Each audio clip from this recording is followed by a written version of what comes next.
아멘. 예수 안에 거하라는 제목으로 같이 말씀을 나누겠습니다. 사도 요한은 계속해서 12절에서 14절까지 에서 자녀들아, 또 아비들아, 또 청년들아, 또 아이들아 이렇게 부르면서 그들에게 편지를 쓰는 이유를 다시 한번 설명을 합니다. 이렇게 이제 각 세대 또 각 구성원들을 통칭하며 하나씩 불러서 그들에게 내가 권면한다라고 이야기하는 거죠. 이것은 마치 요한이 높은 곳에 있어서 내려다보는 것처럼 얘기하는 것 같지 않고, 마치 이제 친근하게 자기 자신이 교회의 영적인 아버지가 돼서 자녀들에게 따뜻한 마음으로 때로는 훈계를 하고 권면하는 듯한 인상을 줍니다. 그러면서 세세하게 그들의 어떤 통칭할 수 있는 뭐 아비들아, 자녀들아 이렇게 이야기를 하는 모습을 보여요.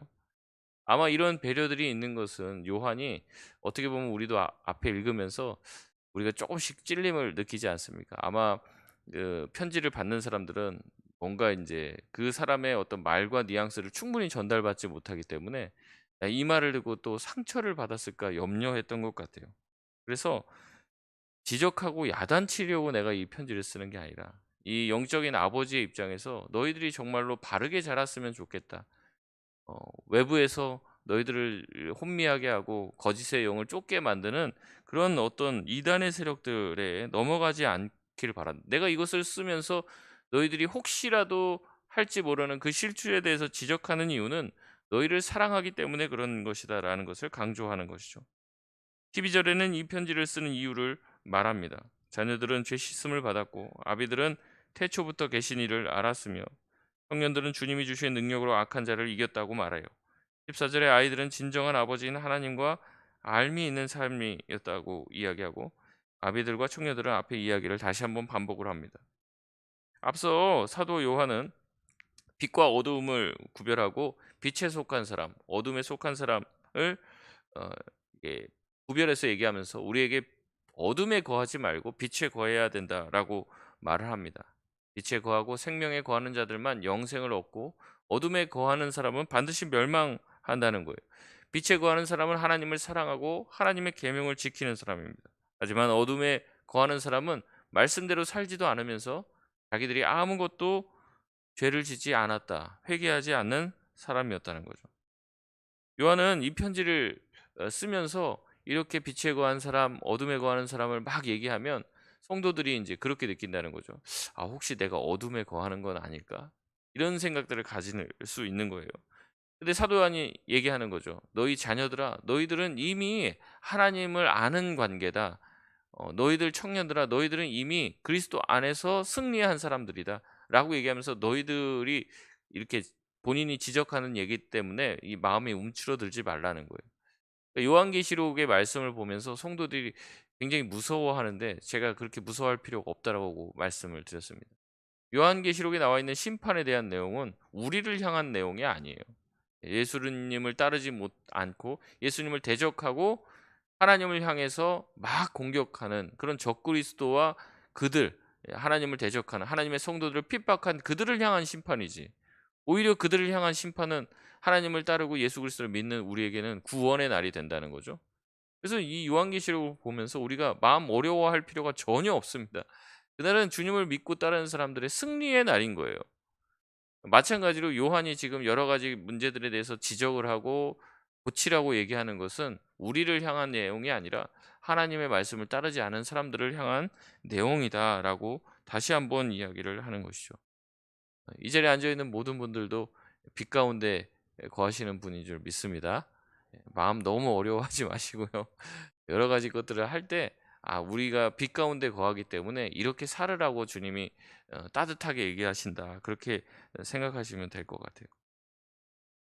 그래서 우리가 이런 이야기들을 듣는 이유는 그런 겁니다. 이제 혹시라도 우리가 이런 말씀을 듣고 나면은요. 누군가를 인제 어제도 그랬지만 형제 사랑에 대해서 얘기를 들면 우리가 누군가를 미워하는 마음이 드는 순간 성령께서 우리 마음과 심령에 얘기할 거예요. "야, 너 그렇게 하면 안 되잖아.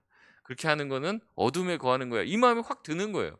근데 그런 말씀을 듣지 않으면 우리가 자연스럽게 형제를 미워하고 사랑하지 않는 거에 대해서 죄책감을 못 느끼고 그것이 잘못됐다는 생각 자체를 안 하는 거죠. 그래서 경계선을 치는 겁니다. 여기 밖에 나가면 안 되고 딱 이 안에만 있어야 된다라는 울타리를 치는 역할을 하는 것이죠.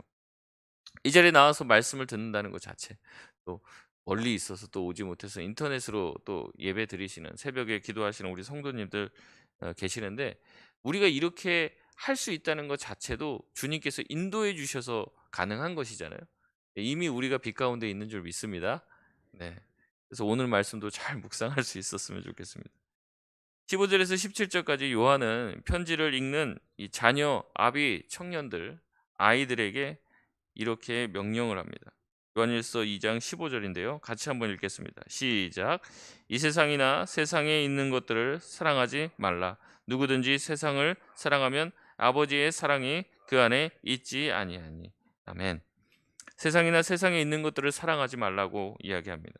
그 이유는 세상과 세상을 사랑하는 사람은 그 안에 하나님의 아버지의 사랑이 있지 않기 때문에 그렇다라고 얘기합니다. 여러분, 세상에 있는 것들, 세상은 어떠한 속성을 가지고 있습니까? 16절에 보면은 세상은 어떤 것이냐면 육체의 욕망, 또 눈의 욕망, 삶에 대한 소유물에 대한 자랑밖에 없다고 말합니다. 이 세 가지가 다 따로가 아니죠. 이 세 가지는 결국 하나를 말하는 겁니다. 뭘 말합니까? 자기 자신을 숭배하는 것을 얘기하는 거죠. 자기 자신을 높이고 자랑하는 것을 얘기하고 자기 자신을 즐겁게 하기 위한 모든 것을 말하는 겁니다. 육체의 욕망, 이건 무엇입니까? 자기 육체의 쾌락을 위해서 산다는 거죠. 섭생이라는 말이 있습니다. 섭생. 유교에서 나온 말인데요. 때로는 우리 자신의 욕망을 컨트롤하기 위해서 때로는 밥도 조금 적게 먹어야 된다는 겁니다. 때로는 잠도 좀 덜 자야 된다는 거예요.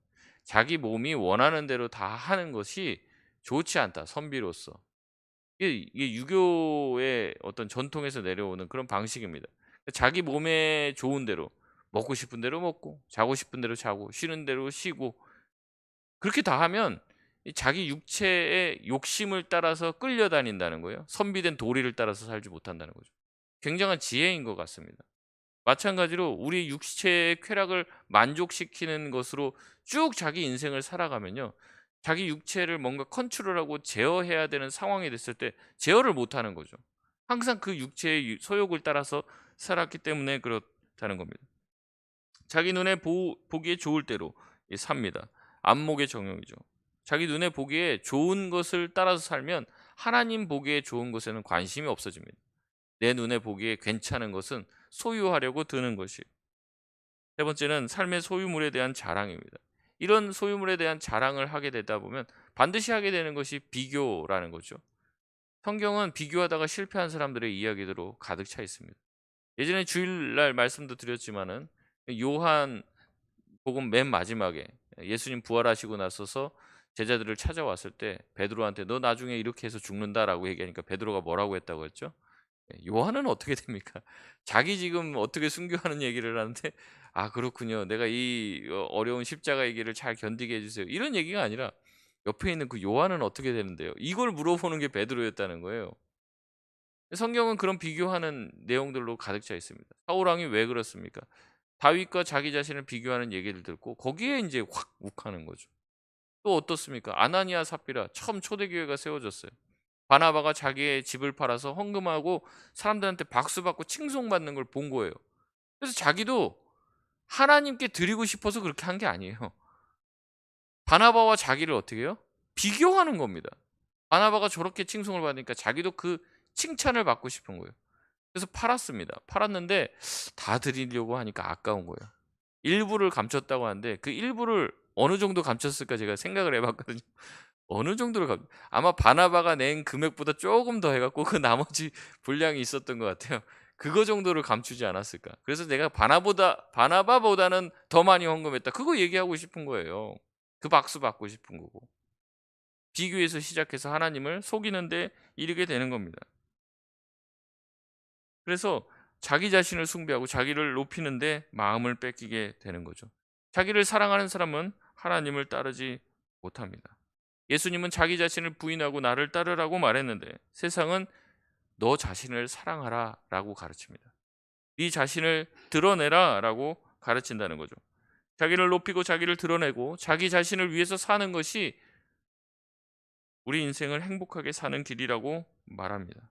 그리고 타인을 위해서 헌신하고 하나님을 위해서 사는 삶은 헛된 삶처럼 말합니다. 바보짓인 것처럼 세상은 말하고 놀리는 거죠. 여러분, 그러나 자기 자신을 사랑하는 것이야말로 지금 현재 우리나라에 있는 모든 대부분의 문제의 근원이에요. 근원. 더 높은 곳에서, 더 넓은 곳에서 살고 더 괜찮은 삶을 추구하며 하나님 믿고 주님 따라가는 그런 인생을 사는 시간이 없습니다. 예. 열심히 일하고 돈을 모아야지 되기 때문에 예수 믿을 시간이 없고 기도할 시간이 없고 말씀 볼 시간이 없는 거예요. 아이들도 마찬가지인 거죠. 뭐 여기 있는 대부분의 어르신들은 안 하시겠지만은 SNS 거기다가 그렇게 행복한 사진을 올려요. 여기저기 놀러 가고 뭐 비싼 음식 먹은 거 사진 찍어서 다 올려 놓고. 왜 그렇습니까? 나는 네가 먹지 못하는 것을 먹었다. 난 네가 경험치 못한 것을 경험했고 나는 이런 유명인을 만났고 이 사람이 나랑 같이 잘 아는 사이다. 이런 것들을 드러내려고 계속하는 거예요. 난 세상에서 제일 행복하다. 너보다 행복한 사람이다. 이것을 계속 올리는 거예요. 카톡 프로필에도 보면은 그런 게 다 나오지 않습니까? 계속 그게 민감한 거예요, 자기에게. 온갖 행복한 사진을 다 올려놓는 거죠. 자기 자신이 꽤 괜찮고 꽤 즐겁고 행복한 삶을 살고 있다는 거예요. 바로 너보다. 이것을 계속 자랑하는 거예요. 그러니까 어떻게 합니까? 계속 그런 자랑하는데 이제 나중에 지치면은 이제 소위 현타가 온다는 거죠. 그래서 이제 더 이상 이제 이런 것들로 채워지지 않는 그런 느낌들을 받는 거예요. 많은 청년들이 자살한다고 합니다. 왜 자살할까요? 더 이상 자기가 이렇게 살아갖고는 행복에 도달할 수 없다라는 절망감을 이제 느끼게 되는 거죠. 처음엔 열심히 해봐요. 남들 가보는 맛집 다 가보고 남들 사는 옷도 사보고 차도 사보고 하는데 자기가 가지고 있는 재물로 다 못한단 말이죠. 그럼 생각해 보는 거예요. 앞으로는 이 삶이 나아질 수 있을까? 나아질 수 없는 거예요. 아무리 노력해도 자기가 소위 말하는 흙수저에서 벗어날 수가 없는 거죠. 그러니까 어떡합니까? 더 이상 살 힘과 뭐 살 만한 가치를 못 느끼는 거죠. 먹고 살지 못해서 자살하는 게 아니에요. 남들보다 더 행복하지 못하니까 '이런 인생 더 이상 살 필요가 없다.'라고 느끼게 되는 것이죠. 결혼을 해도 결혼하기 굉장히 어려운 이유 중에 하나가 이 비교입니다, 비교. "너는 도대체 뭘 받았냐 예물로. 나는 다이아 몇 캐럿을 받았는데 몇 부짜리 다이아를 받았는데 나는 이런 차를 받았고 내 남편은 뭐 이런 아파트를 해 왔는데 너는 뭘 해 오고." 이런 비교가 자기의 마음을 힘들게 만드는 거죠. 자기 자신을 드러내고 어떻게든 돋보여야만 행복한 것 같이 세상은 말하고 있습니다. 여러분, 그렇지 않죠. 예수 믿는 사람들은 예수 그리스도 한 분만으로 충분한 줄 여러분 믿으시길 바랍니다. 믿는 분들이 더한 거죠. 그래서 결혼하기 더 어렵다 이런 말 합니다. 차라리 세상은 돈만 따지는데 교회 다니면서 결혼하려고 하면 돈도 있어야 되고 믿음도 있어야 돼요. 야, 더 어렵죠. 예수님 한 분만으로 충분합니다. 그렇게 만족하면서 살 수 있어야 되는 게 그리스도인인 거예요. 그래서 세상이 유혹할 때 거기에 넘어가지 않는 것이죠. 그래서 예수 믿는 사람들이 여기에 빠지게 되면요, 교회에서 하는 요구도 다 이루어야 되고 세상 쾌락과 세상과 비교해서도 월등해야 되기 때문에 삶이 더 피곤한 겁니다. 세상도 따라가야 되고 하나님도 따라가야 되니 가랑이가 찢어지는 거죠.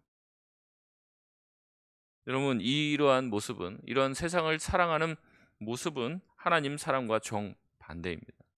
주님을 따르려면요, 절대 세상을 따를 수가 없어요. 예수님 말씀하십니다. 하나님과 만몬을, 하나님과 재물을 겸하여 섬길 수 없다. 하나님을 사랑하든지 하나님을 섬기든지 재물을 섬기든지 둘 중 하나라는 거예요.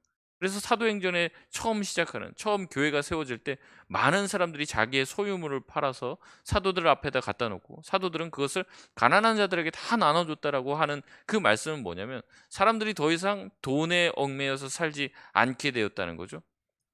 돈을 섬기는 곳에서 하나님을 섬기는 곳으로 옮겨오게 되었다는 거예요. 예수님을 통해서. 그래서 이게 엄청난 변화로 이야기하고 있지 않습니까? 여러분의 집을 팔아서 다 헌금하라는 얘기가 아닙니다. 우리가 먹고 살고 또 교회도 이렇게 운영이 되려면 다 돈이 필요하죠. 그 말씀을 드리는 것이 아니라 우리가 돈을 쫓아가고 돈의 노예가 돼서 살고 자기 자신을 드러내기 위해서 자기를 숭배하면서 사는 것들, 이것을 하나님께서 기뻐하지 않는다는 것이죠. 하나님을 사랑하는 것, 세상을 사랑하는 것, 이것은 완전히 정반대에 놓여 있습니다. 여러분 왜 그렇습니까? 17절 말씀이죠. 다 같이 한번 읽어보겠습니다. 17절입니다. 시작. 이 세상도 그 정욕도 지나가되 오직 하나님의 뜻을 행하는 자는 영원히 거하느니라. 아멘. 세상은요, 정욕은요 다 지나가고 없어진다는 겁니다. 유행은 사라지죠. 유행은 지나갑니다. 푸른 마르고 꽃은 시들죠. 하지만 하나님의 말씀, 하나님의 뜻은 영원합니다. 하나님의 뜻을 행하는 자는 영원히 거한다라고 이야기하고 있습니다. 앞서 요한은 우리는 빛의 자녀라고 이야기하고 있어요. 그렇기 때문에 우리가 거할 수 있는 곳은 한 곳밖에 없죠. 우리는 더 이상 세상을 사랑할 사람이 아니라고 말하는 거예요. 빛의 자녀는 하나님을 사랑하고 하나님의 뜻을, 하나님의 계명을 사랑하는 자이기에 오직 하나님의 뜻을 행하며 영원히 주님 안에 거할 수 있는 사람이라는 겁니다. 하지만 세상에서 나온 이 거짓 교사들은요, 이 이단들은 교회 안에 들어와서 이렇게 얘기하는 거예요. 세상도 다 누리고 그리고 하나님도 소유할 수 있다고 이야기하는 겁니다. 로마 가면 로마법을 따르라고 한다. 세상에 나가서는 세상의 법대로 살아야 돼. 거짓말도 적당히 치고, 예, 적당히 뇌물도 먹이고 이러면서 세상의 법칙대로 살아야 돼. 교회 오면 또 교회 나름대로 정직하게 살아야 돼. 이러면서 두 가지를 다 얻을 수 있다고 속였다는 거예요, 거짓 교사들이. 그래서 거기로 사람들이 많이 쫓아갔다는 거죠. 이것을 다 누릴 수 있다라고 가르치는 겁니다. 근데 사도 요한은 그렇지 않다는 거죠. 하나님을 사랑하든지 아니면 세상을 사랑하든지 둘 중 하나라는 겁니다. 생각해 보라는 것이죠. 세상의 것들, 세상에 속한 것들은 없어질 것이라는 겁니다. 하지만 하나님의 말씀은 영원한 것이다라고 말합니다. 18절에서 27절까지는 더 심각한 얘기를 합니다. 18절에 이렇게 시작하죠. 지금은 마지막 때라는 거예요. 적그리스도가 등장했습니다. 이 적그리스도는 우리를 속이고 믿음에서 떠나게 만들어요. 이미 19절에 미혹되어 공동체를 떠난 사람들이 있다고 말합니다. 그러나 20절에 남은 사람들은 거룩한 분에게 인정을 받고 기름 부음을 받았기에 그들은 말씀을 들으면 무엇이 옳은지 그른지를 알게 된다는 거예요. 말씀을 들을 귀가 있는 자라는 거죠. 다시 21절에 이 글을 쓰는 이유를 말합니다. 너희가 진리를 몰라서가 아니라 진리를 알기 때문에 내가 이 이야기를 하는 것이다. 내가 이렇게 말을 해도 못 알아들을 사람한테는 얘기 안 한다는 얘기입니다. 너희가 진리를 이미 알고 있기 때문에 내가 이러한 것들, 세상을 사랑하는 것들이 잘못됐다라고 너희에게 말하는 것이다. 야단을 치는 것 같지만 그것이 아니라 너희가 진리 안에 있기 때문에 더 깊은 진리를 알게 하기 위해서 이 글을 쓴다고 말하는 거죠. 22절에 보면 거짓 교사들은 이런 식으로 사람들을 속였습니다. 예수가 그리스도이심을 부인했다고 그래요. 아버지와 아들을 부인한 자가 적그리스도라고 말합니다. 예수가 그리스도라는 뜻은 무엇입니까? 1차적으로는 예수님이 구약에 약속한 메시아라는 뜻을 가지고 있어요. 그러나 또 하나는 무엇이냐면 이 메시아 그리스도 이것이 구원자라는 뜻이라면 내 인생을 구원할 수 있는 분은 예수님 한 분만이라고 성경은 말하는데 이들은 그렇게 말하지 않는 거예요. 네 인생을 구원하는 건 예수 플러스 뭐가 더 있다. 예수만으로 충분한 게 아니라 예수도 있어야 되고 돈도 있어야 되고 세상 재미와 쾌락도 너에게 필요하다라고 가르친다는 것이죠. 이런 사람들은 주님 안에 있는 자가 아닙니다. 주님을 부인하고 대적하는 적그리스도인 거예요. 지금도 보면 하나님을 막 욕하고 이런 사람들을 찾아보기 어렵습니다. 그런데 뭐냐면 하나님 플러스 뭐가 더 필요하다. 그래야지 진짜 행복하다라는 식으로 섞어서 가르친다는 거예요. 하나님을 적대적으로 하고 하나님을 완전히 부인하는 게 아니라 하나님도 섬기고 세상도 섬기고 이게 가능하다라고 말하는 사람들이 있다는 거죠. 그 말에 미혹되어서는 안 됩니다. 요한은 24절에 말하는 거죠. 너희가 처음 들었던 것에 거하라는 거예요. 24절부터 제일 많이 나오는 단어가 뭐냐면 거하라는 단어입니다. 거하라. 처음 들었던 것, 처음 들었던 말씀에서 거하지 새로운 이야기다라는 것을 쫓아가지 말라는 거예요. 신천지에 많은 사람들이 쫓아갔던 이유 중에 하나가 처음 듣는 얘기를 막 하는 거예요. 교회에서는 맨날 했던 얘기 또 하는데 처음 듣는 얘기 하는 거예요. 신기한 얘기 하는 거예요. 그러니까 거기 막 딸려 들어가는 겁니다. 우리가 인터넷 들어가서 제일 먼저 보는 게 막 뉴스잖아요, 뉴스. 그 뉴스라는 말이 뭡니까? 새로운 소식이라는 건 새로운 소식. 새로운 제품에 열광하죠. 신상. 막 줄 서 갖고 막 새로운 거 그거를 추구하는 시대 가운데 삽니다. 이때도 마찬가지입니다. 새로운 소식, 새로운 어떤 이야기들을 듣는 것을 사람들이 즐거워하는 거예요. 근데 진리는 그렇지 않다고 제가 말씀드렸습니다. 진리는 온 세대에 이미 관통했던 핵심적인 변치 않는 사실이기 때문에 진리는 처음 듣는 얘기가 아니라 이미 들었던 얘기들인 거예요. 그래서 요한은 얘기하는 겁니다. 새로운 이야기들에 현혹되지 말고 너희가 이미 들었던 예수 그리스도에 관한 그 말씀에 거해라. 다른 이야기들은 적그리스도에 관한 이야기라는 겁니다. 27절에 그 적그리스도의 가르침을 듣지 말라고 그래요. 새로운 가르침이라고 해서 속지 말라고 합니다. 처음 내가 가르쳤던 대로, 처음 너희가 배운 대로 그 안에 거하라고, 주님 안에 거하라고 간곡하게 말합니다. 28절에 다시 한번 그 안에 거하라고 얘기해요. 주님이 다시 오실 때 부끄럽지 않게 하려면 예수님의 말씀 안에 거하고 떠나지 말라고 얘기합니다. 얼마나 유혹하는 사람들 많았는지 몰라요. 진리를 아는 자는 진리로 행하고 의로움을 아는 자는 의롭게 행하는 거죠. 그들의 행위로 그들의 열매를 보게 되는 거고, 그들의 모습이 정말로 좋은 나무였다면 좋은 열매를 맺을 것이고, 악한 나무였다면 악한 열매를 맺듯이 우리가 하나님 앞에서 바른 모습으로, 의로운 모습으로 주님 안에 거하고 있다면 우리는 그런 아름다운 열매를 맺게 될 것이라는 거예요. 마지막 때에 하나님을 대적하고 잘못된 이 섞인 혼합된 사상을 가르치는 일들이 빈번히 일어날 때 우리는 우리가 처음 배웠던 그 말씀에 거해야 될 줄 믿습니다. 시간이 지나서 없어질 것들에 마음 두지 말고 오직 영원한 하나님의 말씀을 붙들고 사시길 바랍니다. 말씀을 맺겠습니다. 예수님 안에 거해야 돼요. 예수님 밖으로 넘어가지 말아야 돼요. 예수님 안에 참된 생명이 있다는 것을 믿고 주님을 드러내고 주님을 자랑하고 내 자신을 사랑하는 것이 아니라 주님으로 충분하며 주님만을 사랑할 수 있는 저와 여러분 되시길 바랍니다. 우리 시간 합심해서 기도하겠습니다. 우리 기도할 때